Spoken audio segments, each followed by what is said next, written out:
Hi అండి, అందరికీ నమస్కారం. ఎలా ఉన్నారు? అందరూ బాగున్నారా? ఇద్దరం కలిసి వచ్చాము ఈరోజు. అండ్ ట్విన్నింగ్ షర్ట్స్ కూడా నేను ఇవి నిన్న టార్గెట్ నుంచి తెచ్చాను. టార్గెట్లో గ్రాఫిక్ టీస్ మీద ఆఫర్ ఉంది, మీకు ఇంట్రెస్ట్ ఉంటే చూసుకోండి. $7 ఒక్కొక్క షర్ట్ పడింది. యాక్చువల్లీ ఇది కూడా మెన్ షర్టే, నేను సైజ్ స్మాల్ తెచ్చుకున్నాను. సో ఇద్దరం మంచి మిక్కీ మౌస్ షర్ట్ వేసుకుందాం. ఓకే, స్ట్రైట్గా టాపిక్ వచ్చేస్తా. ఈరోజు టాపిక్ ఏంటి అంటే financing and refinancing for a house. కొత్తగా ఇల్లు కొనుక్కునే వాళ్ళు లోన్కి వెళ్ళే ముందు ఏమేమి విషయాలు కన్సిడర్ చేయాలి, అండ్ ఆల్రెడీ ఇల్లు కొనుక్కున్న వాళ్ళు ప్రస్తుతం ఇంట్రెస్ట్ రేట్లు చాలా తక్కువ ఉన్నాయి కదా, రీఫైనాన్సింగ్ చేయించుకుంటే ఏమేమి లాభాలు ఉంటాయి అన్నీ చెప్తాము. మా ఎక్స్పీరియన్స్ నుంచి చెప్తున్నాము, బికాజ్ మేము ఫైనాన్స్ తీసుకున్నాము ఫస్ట్ టైం ఇల్లు కొన్నప్పుడు, అండ్ రీఫైనాన్సింగ్ కూడా చేయించాము. ఇన్ఫాక్ట్ మల్టిపుల్ టైమ్స్ చేయించాము. సో మీకు మా ఎక్స్పీరియన్స్ ప్లస్ మేము what we learn through this process share చేసుకుంటాము. మీరు రీఫైనాన్సింగ్లో ఇంట్రెస్ట్ అయితే కింద డిస్క్రిప్షన్లో I will add the time stamp, మీరు డైరెక్ట్ ఆ టైమ్ స్టాంప్కి జంప్ చేసేయండి. సో వీడియోలోకి వెళ్ళిపోదామా? వెళ్ళే ముందు ఏం చేయాలి? లైక్ చేయాలి, షేర్ చేయాలి, సబ్స్క్రైబ్ చేసుకోవాలి. ఓకే సరే, మరి వీడియో స్టార్ట్ చేసేద్దాం. Let's start the video. So first basics నుంచి స్టార్ట్ చేద్దాము. What is SSN? ఎస్ఎన్ అంటే సోషల్ సెక్యూరిటీ నెంబర్. అది మీ US ట్యాక్స్ రిటర్న్స్తో టైఅప్ ఉంటుంది. అండ్ యూఎస్లో ఇన్కమ్ వచ్చిన ప్రతి ఒక్కరి దగ్గర SSN నెంబర్ అనేది ఉంటుంది. అది చాలా యూనిక్ నెంబర్ అండ్ ఆల్సో అది చాలా కాన్ఫిడెన్షియల్. సో ఎవరికి వాళ్ళకి పడితే మీరు షేర్ చేయకూడదు అది, ఎందుకంటే అది దానివల్ల స్కామ్స్ జరిగే అవకాశం ఉంటుంది. సో జాగ్రత్తగా పెట్టుకోవాలి అందరి దగ్గర. అది ఒక కార్డు ఉంటుంది, ఆ కార్డు ఎప్పుడు మనం పర్స్లో అట్లా ఇట్లా మెయింటైన్ చేయకూడదు. జాగ్రత్తగా ఇంట్లో పర్స్లో ఇంట్లో ఫైల్లో పెట్టుకోండి. సో SSN నెంబర్ యూజ్ చేసి క్రెడిట్ కార్డ్స్ తీసుకుంటాము. ఇండియాలో అంటే క్రెడిట్ కార్డ్స్ ఎక్కువ వాడరు, కానీ యూఎస్లో అన్నిటికీ క్రెడిట్ కార్డ్సే యూజ్ చేస్తారు. ఎందుకంటే usage of credit cards will help you build credit score. Credit score various లెవెల్స్లో యూజ్ అవుతుంది. కార్ లోన్కి, హౌస్ లోన్కి, ఇంకొక క్రెడిట్ కార్డ్ తీసుకోవాలన్న దేనికన్నా క్రెడిట్ స్కోర్ చాలా ఇంపార్టెంట్. మన income and how we are using credit card బట్టి మన క్రెడిట్ స్కోర్ ఉంటుంది. గుడ్ క్రెడిట్ స్కోర్ అంటే 700+ అని చెప్పొచ్చు. వెరీ గుడ్ క్రెడిట్ స్కోర్ అంటే 800+ అని ఉండొచ్చు. 650 ఆ రేంజ్లో ఉంటే కొంచెం పూర్గానే ఉంది. You have to work on building them. So మన దగ్గర ఇప్పుడు క్రెడిట్ స్కోర్ ఉంది. నెక్స్ట్ ఇప్పుడు మనం హౌస్ లోన్కి వెళ్తున్నాము అనుకోండి.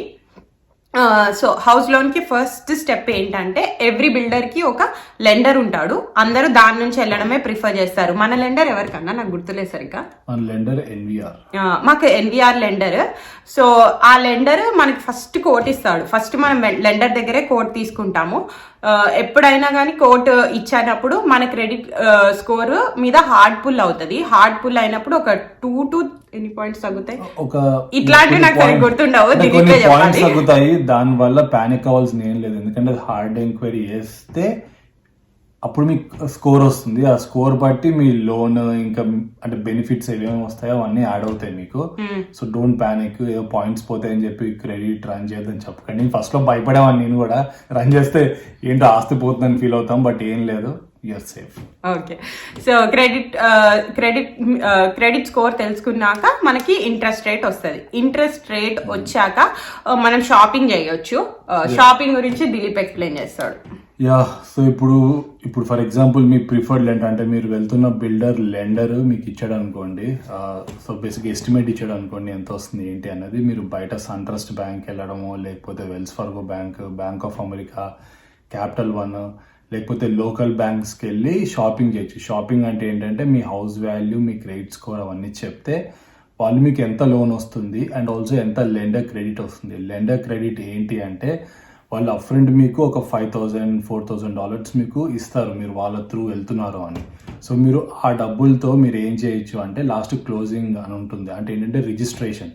సో రిజిస్ట్రేషన్కి ఏదైతే అమౌంట్ మీరు పే చేయాల్సి వస్తుందో ఈ $4,000 or $5,000 అందులో నుంచి మైనస్ చేసుకోవచ్చు మీరు. సో మీరు అవి కూడా ఆ బెనిఫిట్స్ కూడా ఉంటాయి మీకు. బయట షాపింగ్ చేసి ఆ షాపింగ్ చేసిన ఎస్టిమేట్స్ ఈ ప్రిఫర్డ్ లెండర్కి ఇస్తే వీడు మ్యాచ్ చేయొచ్చు, వాళ్ళతో మ్యాచ్ చేయొచ్చు, ఆర్ఎల్స్ బెటర్గా కూడా ఇవ్వచ్చు రేట్. కానీ సో ఇంకో ప్లస్ పాయింట్ ఏంటంటే లెండర్ అంటే బిల్డర్ ప్రిఫర్డ్ లెండర్ దగ్గరికి వెళ్తే ఏంటంటే బెనిఫిట్స్ వాడికి అప్ఫ్రంట్ $5,000-6,000 అప్ఫ్రంట్ మీకు ఇస్తాడు బెనిఫిట్గా. సో బయటకు వెళ్తే కనుక అది ఇవ్వచ్చు, ఇవ్వకపోవచ్చు, but it's good to shop around and get the estimates. దానివల్ల ఇంకా బెనిఫిట్స్ ఉండొచ్చు మీకు. యా సో అండ్ ప్రతి వాళ్ళు క్రెడిట్ పుల్ చేస్తారని భయపడిన అవసరం లేదు, ఎందుకంటే ఫస్ట్ అయ్యిందే హార్డ్ పుల్ అవుతుంది, నెక్స్ట్ 60 days పుల్స్ అన్ని సాఫ్ట్ పుల్సే, సో దానివల్ల పాయింట్స్ తగ్గవు, దానికే యాడ్ అవుతాయి. సో నెక్స్ట్ 60 days అలానే ఒకటి తీసుకుని ఇంకో 3 నెలల తర్వాత ఇంకోటి తీసుకున్నారు, అది ఇంకొకటి హార్డ్ పుల్ అవుతుంది. ఓన్లీ 60 days గ్రేస్ పీరియడ్ ఉంటుంది. సో ఇప్పుడు ఓకే మనకి ఇప్పుడు క్రెడిట్ స్కోర్ ఎలా ప్లే అవుతుందో చూద్దాం. సే ఒక 3 months ఇప్పుడు current interest rate 4.2 to 4.4 range లో ఉంది అనుకోండి, ఎగ్జాంపుల్ ఇస్తున్నా అంతే. మీ క్రెడిట్ స్కోర్ చాలా బాగుంటే మీకు లోయెస్ట్ వస్తుంది 4.2, మీ క్రెడిట్ స్కోర్ బాగాలేదు అనుకోండి మీకు హైయెస్ట్ వస్తుంది 4.4. సో ఇక్కడ ఆప్షన్స్ ఉంటాయి, ఏంటంటే మనం పాయింట్స్ కొనుక్కోవచ్చు, క్రెడిట్ పాయింట్స్ కూడా కొనుక్కోవచ్చు డబ్బులు పెట్టి. సేమ్ మీకు చాలా తక్కువ ఉంది అనుకోండి క్రెడిట్ స్కోర్ 650 అట్లా, మీరు డెఫినెట్లీ మనీ ముందు పెట్టేసి కొన్ని పాయింట్స్ కొనుక్కున్నారనుకోండి, ఇంట్రెస్ట్ రేట్ తగ్గుతుంది. మీకు మంచిగా ఉంది ఆల్రెడీ 750 ఆ రేంజ్ లో ఉందనుకోండి, ఇది అంత అడ్వాంటేజెస్ కాదు, ఎందుకంటే మీకు అంత డిఫరెన్స్ ఏమీ రాదు. సో మీరు ఒకసారి క్యాలిక్యులేట్ చేసుకోండి మీ క్రెడిట్ స్కోర్ కి బట్టి మీకు ఎంత ఇంట్రెస్ట్ రేట్ వస్తుంది. ఒకవేళ మనీ పెట్టి పాయింట్స్ కొన్నారు అనుకోండి, మీకు ఇంట్రెస్ట్ లో ఆ మనీ ఎన్ని మంత్స్ పడుతుంది రికవర్ అవడానికి. సే 500 పెట్టి మీరు పాయింట్స్ కొన్నారు, మీ ఇంట్రెస్ట్ రేట్ వల్ల మీకు పర్ మంత్ $50 తగ్గింది అనుకోండి, సో మీకు 10 months పడుతుంది అనమాట మీరు ఖర్చు పెట్టిన 500 రికవర్ అవ్వడానికి. అది మరి ఓకేనా కాదా అలా క్యాలిక్యులేట్ చేసుకుని డిసైడ్ అవ్వండి పాయింట్స్ కొనాలా వద్దా లేదా అని. ఇప్పుడు బేసిక్ గా మనం 100% లోంచి 80% మాత్రమే యూజువల్ గా ఇండియాలో లోన్ వస్తుంది. సో రిమైనింగ్ 15 to 20% మనం మన పాకెట్ లోంచి పే చేయాలి. సో యుఎస్ లో అలాంటి రూల్ ఏం లేదు, అంటే 20% మీట్ అవ్వాలి అని. మీరు 4%, 5% కూడా పే చేసుకోవచ్చు డౌన్ పేమెంట్. కానీ ఒకవేళ మీరు 20% మీట్ అవ్వకపోతే ప్రైవేట్ మార్ట్గేజ్ ఇన్సూరెన్స్ అని ఉంటుంది, which is called PMI. So అది ఏంటి అంటే మీరు 20% మీట్ అవ్వలేదు కాబట్టి మీకు ఆ పర్టికులర్ అమౌంట్ ఛార్జ్ చేస్తారు every month. So lender so depends on various factors. So మీరు షాప్ అరౌండ్ చేసి అవన్నీ కోర్స్ తీసుకుంటారు, ఎవ్రీ బ్యాంక్ కి డిఫరెంట్ ఉంటుంది. సో ఏ పిఎంఐ అందరికి సేమ్ ఉండదు, అన్ని banks same year, it will totally depend on that bank. So ఇప్పుడు మీరు 5% అన్నారు అనుకోండి, వెల్స్ ఫర్గోకి ఒక డిఫరెంట్ అమౌంట్ ఉండొచ్చు, 15% మీరు మీట్ అవ్వలేదని. సన్ ట్రస్ట్ కి ఇంకో డిఫరెంట్ అమౌంట్ ఉండొచ్చు, బ్యాంక్ ఆఫ్ అమెరికాకి డిఫరెంట్ అమౌంట్ ఉండొచ్చు. సో మీరు డెఫినెట్ గా వాళ్ళని కనుక్కుంటే గానీ ఇది ఎవరు చెప్పలేరు. సో ఇంకొక ఆప్షన్ ఉంటుంది పిఎంఐకి, ఇంకొక లోన్ తీసుకోవచ్చు, సపరేట్ గా లోన్ తీసుకోవచ్చు. సో మీ పర్సనల్ లోన్ తీసుకొని మీరు ఏదైతే ఫర్ ఎగ్జాంపుల్ మీరు 5% ఉన్నాయి మీ దగ్గర డబ్బులు, సో 5% కట్టేసి రిమైనింగ్ 15% మీరు మీ పర్సనల్ లోన్ తీసుకోవచ్చు. తీసుకొని అది మీరు పే చేసేస్తే మీరు పిఎంఐ పే చేయరు. కానీ ఇంపార్టెంట్ ఫ్యాక్టర్ ఏంటంటే మీరు ఆ పర్సనల్ లోన్ ఫర్ ఎగ్జాంపుల్ 7% అనుకోండి, సో దానికి వెళ్ళడం వేస్ట్, ఎందుకంటే మీరు 7% పెట్టి తీసుకొని ఈ 15% మీరు దాన్ని చేస్తున్నారు cover. So which is not suggested thing, ఎందుకంటే that 7% interest rate will be almost equal to PMI ఎంత పే చేస్తున్నారు అన్నదే ఉంటది. సో ఇట్ డిపెండ్స్, మీరు ఒకసారి క్యాలిక్యులేట్ చేయండి మీ పర్సనల్ లోన్ ఎంత వస్తుంది, మీకు ఎంత ఇంట్రెస్ట్ రేట్ వస్తుందని దాన్ని బట్టి డిసైడ్ అవ్వండి. మేమైతే పర్సనల్ లోన్ తీసుకోలేదు, 5% డౌన్ పెట్టాం మా ఇంటికి, మిగతా పిఎంఐ కట్టాము. సో అది పిఎంఐ గురించి కనుక్కోవడం చాలా ఇంపార్టెంట్, ఎందుకంటే కొన్ని బ్యాంక్స్ లో పిఎంఐ $200 వరకు ఉండొచ్చు, $250 కూడా ఉండొచ్చు మీ హౌస్ వాల్యూ బట్టి. సో పిఎంఐ కనుక్కుని డిసైడ్ అవ్వండి. ఇంకొకటి హౌస్ ఇన్సూరెన్స్. నెక్స్ట్ ఇంటికి ఇన్సూరెన్స్ లేకుండా ఇల్లు క్లోజ్ చేయలేము. మా అప్పుడు ఇన్సూరెన్స్ మొత్తం దిలీపే మాట్లాడాడు, సో దిలీపే ఈ విషయం మీకు బెటర్ గా ఎక్స్ప్లెయిన్ చేయగలరు. సేమ్ అది కూడా ఏంటంటే షాప్ అరౌండ్, ఎందుకంటే ఇప్పుడు స్టేట్ ఫార్మ్ ఉంది, గైకో ఉంది, లేకపోతే సిన్సినాటి గ్రూప్ ఆఫ్ ఇన్సూరెన్స్, అట్లా చాలా ఉన్నాయి అన్నమాట. సో మీరు ఎవరి త్రూ అయినా వెళ్ళచ్చు. బేసిక్ గా మనం ఆ డిడక్టబుల్ చూసుకోవాలి అండ్ ఆల్సో ఎంత కవరేజ్ అవుతుందో చూసుకోవాలి. సేమ్ లైక్ మన హెల్త్ ఎట్లా ఇన్సూరెన్స్ సేమ్ అలాగే హోమ్ కి కూడా. సో మేము ఒక థర్డ్ పార్టీ వాళ్ళతో వెళ్ళాము, వాళ్ళు అంటే బేసికల్ షాప్ చేస్తారు మన, సో ఆన్ అవర్ బిహాఫ్ వాళ్ళు షాప్ చేస్తారు. సో మేము తీసుకునే insurance Cincinnati group of insurances. So depends అది, సో అదొక ఫ్యాక్టర్ ఆల్సో, అదొక థింగ్ మీరు ఇంపార్టెంట్. ఇప్పుడు ఇంట్రెస్ట్ టర్మ్ గురించి చూద్దాము. డిఫరెంట్ టర్మ్స్ ఉంటాయి. అంటే వచ్చేసి అంటే మనం తీసుకున్నప్పుడు 30 ఫిక్స్డ్, 20, 15, 7/1 ఆమ్, 5/1 ఆమ్. సో మేము ఇల్లు క్లోజ్ చేసినప్పుడు, రిజిస్ట్రేషన్ చేసినప్పుడు మాకు బెటర్ ప్రైస్ వచ్చింది 7/1 ఆమ్. సో కానీ ఇప్పుడు కరెంట్ మార్కెట్ లో ఫిక్స్డ్ రేట్ బాగున్నాయని విన్నాము అండ్ చాలా మంది తీసుకుంటున్నారు, కానీ అవన్నమాట. సో ఈచ్ లెండర్కి ఒక్కొక్కటి ఉంటుంది. అంటే బేసిక్గా 30 years ఫిక్స్డ్, 25, 20, 15, 10, 7-1 arm, 5-1 arm ఉంటుంది. So based on the lender bank మీరు వెళ్తున్న వాళ్ళ దగ్గర ఉంటుంది అన్నమాట డిఫరెన్స్. సో ఒకటి గుర్తుపెట్టుకోండి, 7-1 arm తీసుకోవడానికి ఏం భయపడని అవసరం లేదు. ఎందుకంటే 7 years లో ఏమవుతుందో మనకు అస్సలు గెస్ చేయలేము. చాలా మంది 7-1 కి భయపడతారు. ఏంటంటే 7 years తర్వాత ఇంట్రెస్ట్ రేట్ పెరిగిపోతుందేమో, పెరిగిపోతే మనము లాస్ అవుతాము అని. అస్సలు అలా అనుకోకండి. మేము ఇల్లు తీసుకున్నప్పుడు కరోనా వస్తుందని అనుకోలేదు. తీసుకున్నప్పుడు మనం 7-1 arm మేము 7-1 రీఫైనాన్స్ చేయించాము. అండ్ 7-1 arm యుఎస్ లో మెయిన్ గా మనం వీసాల మీద ఉన్నప్పుడు 7-1 arm is not a bad option. ఎందుకంటే ఒక వీసా కూడా H1 కూడా 6 years ఉంటుంది. తర్వాత గ్రీన్ కార్డ్ తర్వాతనే ఎక్స్టెన్షన్స్ అవుతాయి కాబట్టి. సో డెఫినెట్ గా if you are getting good rate for 7-1 arm, try to grab it. Okay, ఇంకా లాస్ట్ వచ్చి ఎస్క్రో. సో మనం క్లోజింగ్ అప్పుడు పే చేయాల్సింది ఎస్క్రో. సో దాన్ని ఎస్క్రో అంటారు. ఆ ఎస్క్రో అంటే ఏంటి అంటే ట్యాక్సెస్ ఏవైతే ఉంటాయో అప్ ఫ్రంట్ మీ దగ్గర నుంచి కట్టించుకుంటారో, 3 months 6 months కట్టించుకుంటారు. ఎగ్జాక్ట్ నెంబర్ నాకు గుర్తులేదు, బట్ 3 months 6 months కట్టించుకుంటారు ట్యాక్సెస్. నాకు తెలిసి ఇంకా మార్ట్గేజ్ ఇన్సూరెన్స్, ఇంకా హోమ్ ఓనర్స్ ఇన్సూరెన్స్ కట్టించుకుంటారు. అది ఏంటి అంటే ఒకవేళ మీ దగ్గర డబ్బులు లేకపోతే ట్యాక్సెస్ పే చేయడానికి ఫ్యూచర్లో, మనం ఆల్రెడీ అప్ ఫ్రంట్ మన దగ్గర పే చేయించుకున్న డబ్బుల్లోంచి తీసుకొని వాళ్ళు పే చేస్తారు. అంటే ఏంటంటే బేసిక్గా మీ దగ్గర డబ్బులు లేకపోతే ముందరే తీసేసుకొని వాళ్ళు ఆ అకౌంట్లో నుంచి పే చేసుకుంటారు ఫ్యూచర్లో.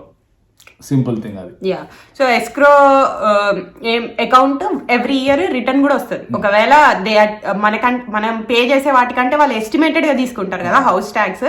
ఒకవేళ మనం పే చేసే తక్కువ ఉంది అనుకోండి, కొద్ది డబ్బులు మిగిలితే మనకి రిటర్న్ ఇచ్చేస్తారు ఇయర్ ఎండ్ అయ్యేసరికి. అండ్ సెకండ్ థింగ్ ఏంటంటే లెండర్ క్రెడిట్స్ ఇచ్చినప్పుడు, ఒకవేళ లెండర్ క్రెడిట్స్ మీకు క్లోజింగ్ అయిపోయాక కూడా కొంచెం మిగిలాయి అనుకోండి, సే లెండర్ క్రెడిట్ $10,000 ఇచ్చాడు, రేర్ కేసులో అవుతుంది బట్ ఎవరికైనా లాటరీ తగిలితే చెప్తున్నాను, $10,000 కి ఇచ్చాడు అనుకోండి. సో క్లోజింగ్ కి 6,000 అయితే మిగతా 4,000 మనం పాకెట్ లో తీసుకోలేము, కానీ ఎస్క్రోలో పెట్టుకోవచ్చు.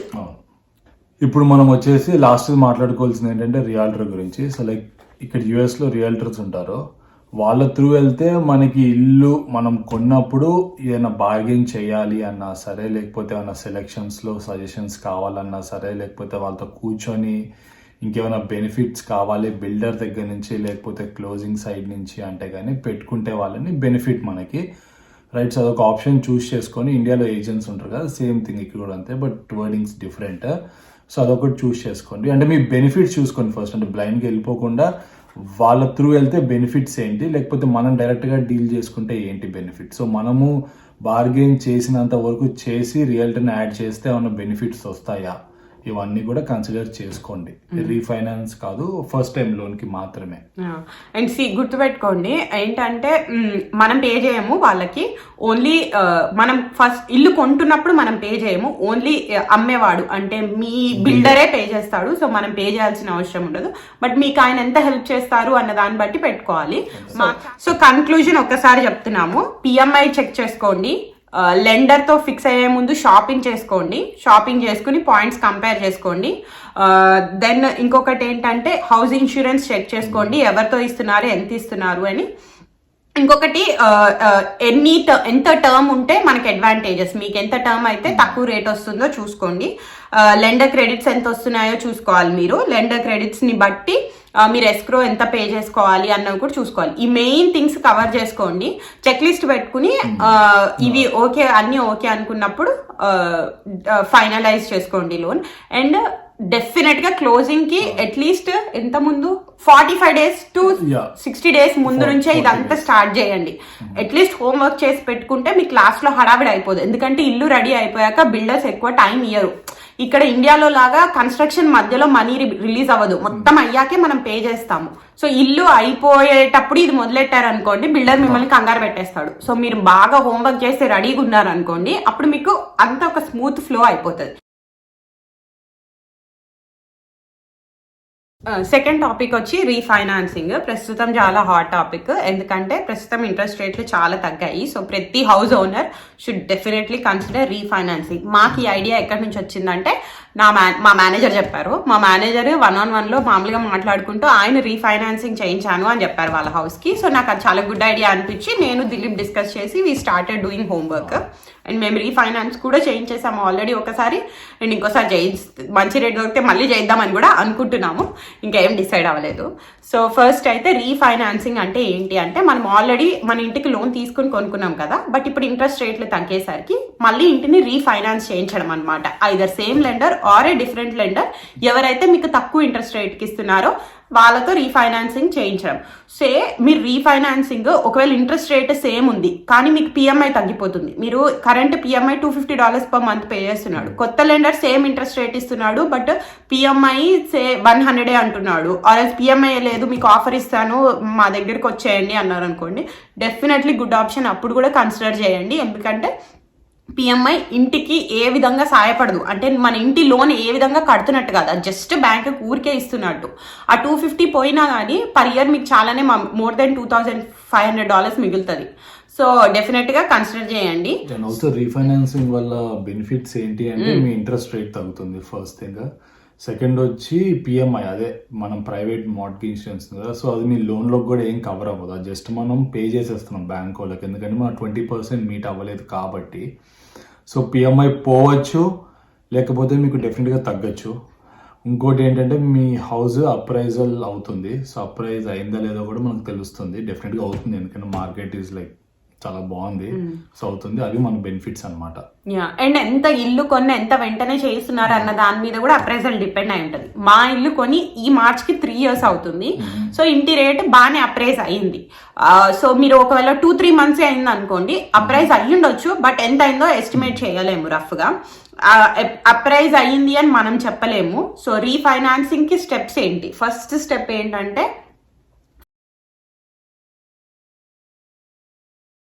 Find a lender. ఇక్కడ కూడా అంతే, ఒక కొత్త లెండర్ ని వెతుకుతాము, ఆయన క్రెడిట్ కోడ్ చూసాక ఎస్టిమేట్ ఇచ్చాడా మనకి? లేదు, బేసిక్ ఏంటంటే మనం ఫస్ట్ లెండర్ ని వెతుకుతాము, సో లెండర్ తో మాట్లాడతాము, వాళ్ళ మన హౌస్ వాల్యూ అడుగుతారు, మనం ఇంకా లోన్ ఎంత పే చేయాలో అది అడుగుతారు ఫస్ట్. సెకండ్ వచ్చేసి ఎంత అప్రైజల్ అయింది అని మనం అనుకుంటున్నాము సెకండ్. థర్డ్ వచ్చి మీ క్రెడిట్ స్కోర్.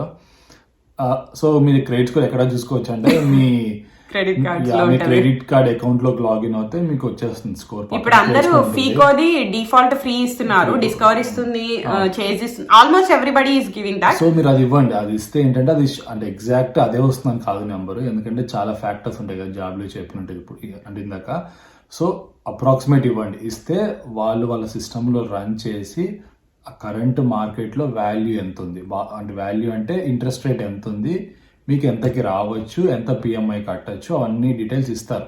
అండ్ గుర్తుపెట్టుకోండి, ఇది ఎస్టిమేటెడ్, దీనికి క్రెడిట్ పుల్ చేయరు, ఓన్లీ రఫ్ గా చెప్తారు. 2, మీ ఇంటి వాల్యూ తెలుసుకోవడానికి జిల్లో లాంటి సైట్స్ యూజ్ చేయొచ్చు, అక్కడికి వెళ్ళి మీ ఇంటి అడ్రస్ కొడితే ఎస్టిమేటెడ్ వాల్యూ ఇస్తుంది, మీ దాన్ని చెప్పొచ్చు, చెప్పి మేము జిల్లోలో చూసి చెప్పాము ఇది మా ఎస్టిమేటెడ్ వాల్యూ అని రఫ్ గా ఇవ్వచ్చు.